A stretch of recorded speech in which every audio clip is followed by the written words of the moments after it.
اس بات کو سمجھنے کی ضرورت ہے وہ تمام جائیداد جو ہے وہ وقف کی ہے اور 1970 کا وقف کا گزٹ ہے. میں آپ کے سامنے پڑھ کے سنا رہا ہوں. انٹری نمبر 40 1970 کی وقف کی گزٹ. خواجہ فیض الہی ماسک ایلیس مسجد گوسین and graveyard. Over 100 years 1970 میں گزٹ گورنمنٹ ایشو کرتی ہے سرکار, اس میں اس کا ذکر ہے. دوسری بات یہ ہے کہ یہ بات بالکل صحیح ہے کہ 12 نومبر کو دلی ہائی کورٹ کے ڈویژن بینچ نے ایک ججمنٹ دیا.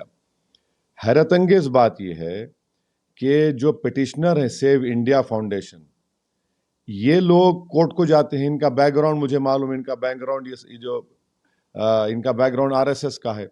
یہ لوگ کورٹ کو گئے, سیو انڈیا فاؤنڈیشن اور MCD کو پارٹی بنایا گیا, تو کورٹ نے یہ کہا کہ ایک جوائنٹ سروے رپورٹ ہے جس کو نے انکلوز کیا.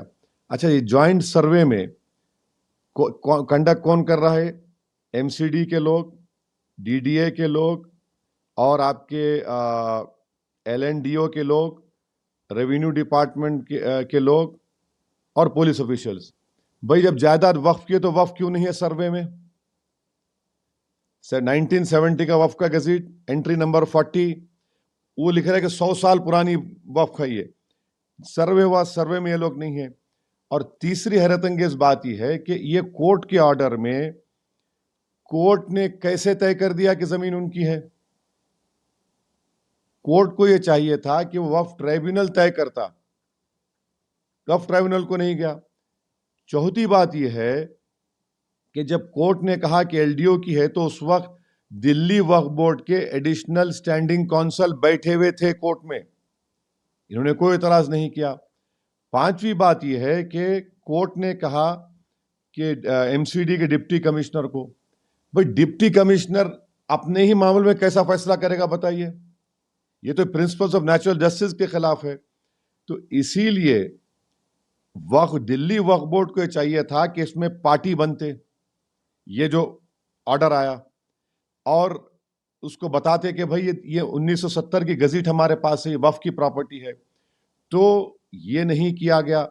پھر جب یہ آرڈر آ گیا تو دلی وقف بورڈ کو اور وہاں کی کمیٹی کو اس کے خلاف ریویو ڈالنا تھا. ہائی کورٹ نے ضرور کہا کہ 3 مہینے کے اندر, مانے فروری تک ٹائم تھا, نہ دلی وقف بورڈ ریویو ڈالا, نہ وہ کمیٹی کے لوگ ریویو ڈالے. اور نتیجہ کیا نکلتا ہے کہ وہاں پر وقف کی جائیداد کو, کیونکہ کورٹ کو آپ جا کر پارٹی نہیں بنے اور کورٹ نے ایک غلط فیصلہ لیا پراپرٹی کا, وہ تو وقف ٹریبیونل ڈیسائیڈ کرنا ہے کہ کون اس کا مالک ہے یا نہیں. تو اسی لیے, اور ایک چیز, یہ جو وقف ہے, یہ وقف دلی وقف بورڈ کو ہر سال وقف چارجز دے رہا ہے 20%. دلی وقف بورڈ لکھتا ہے 70%. تو یہ کیس چل رہا ہے ابھی ہائی کورٹ میں. تو اس سے صاف طور سے معلوم ہو رہا کہ یہ جو LDO ہے, یہ LDO ministry of urban affairs کے تحت ہے.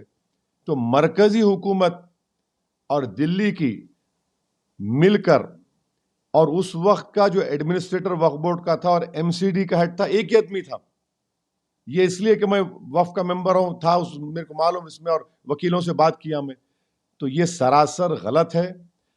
اہم بات یہ ہے کہ پلیسز آف ورشپ ایکٹ 1991 کیا ہے بتائیے پھر. 1947 15 اگست میں یہ جگہ مسجد تھی اور یہ سب مسجد کی حصار میں تھا. کیسا آپ لوگ کریے؟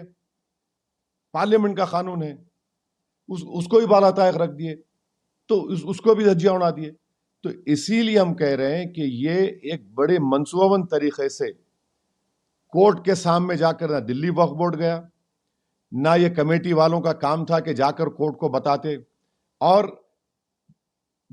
یہ جو MCD ہے ان کو معلوم گزٹ ہے, گورنمنٹ کو تو گورنمنٹ کا حصہ ہے نا, LDO والے بھی تو گورنمنٹ کا حصہ ہے, گزٹ کا حصہ انکار کرتے ہو لوگ.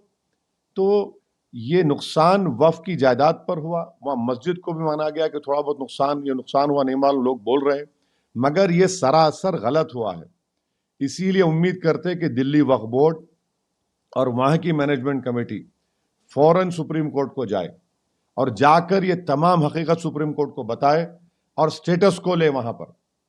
یہ تو غلط ہے بالکل. ارے پورا لکھا ہوا ہے اس میں, اس کا ریکارڈ ہے, وقف فنڈ دیا جا رہا ہے, اور آپ اس طرح کا تو پوری طریقے سے دلی وقف بورڈ اس میں ملوث ہے, کمپلسٹ ہے, اور ان کی یہ نادانی ناہلی نہیں ہے بلکہ ڈیلیبریٹ یہ لوگ آنکھ بند کر لیے. اور پھر یہ جو پٹیشنر ہے, یہ تو سب کو معلوم, یہ لوگ ہر جگہ جا کے اس طرح کی چیزوں کو اٹھا رہے. تو یہ اس فیصلے کے خلاف فوراً SLP ڈال کر سٹیٹس کو لینے کی بہت ضرورت ہے, مگر وقف کی جائیداد کا نقصان ہوا اس میں.